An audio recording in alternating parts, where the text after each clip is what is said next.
chairman On the of 13th of July this year, the Minister of State for Education, at the briefing of the Presidential Task Force on COVID-19, announced the new guidelines for the reopening of schools. The 52-page document, which is also on the website of the Federal Ministry of Education, contains requirements that owners of schools and other learning facilities must fulfill before they can be reopened for business.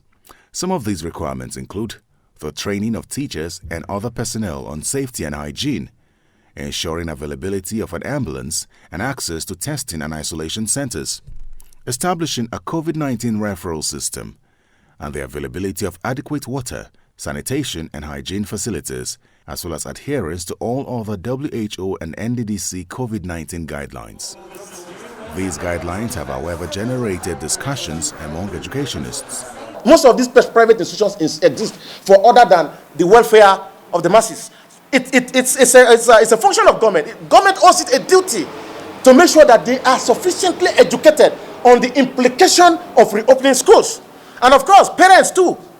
Parents afterwards is somebody that leaves to utilize whatever certificate he or she may have acquired. So why engender the life of children when even you don't have 100% assurance that such children may not contract COVID-19? Let us go back, all our children go back to school. Let the exit class be used to test run, and let the leadership at that level manage the process. The early closure of schools in March this year by the federal government no doubt helped to manage the spread of COVID-19 in the country. However, with the gradual ease of lockdown in the country, some parents are now having opposing views regarding preparations for the reopening of schools. The schools are enough to accommodate the children to go back to school.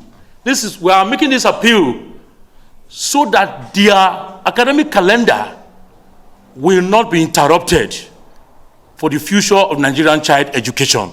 I don't have anything to do with public school, so they should let a private to resume.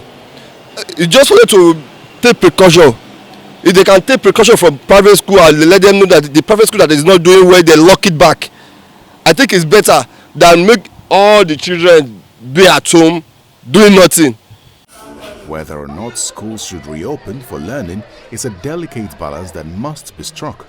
And as stakeholders in the education sector continue to brainstorm, it is very important that they prioritize the safety of students ahead of other interests.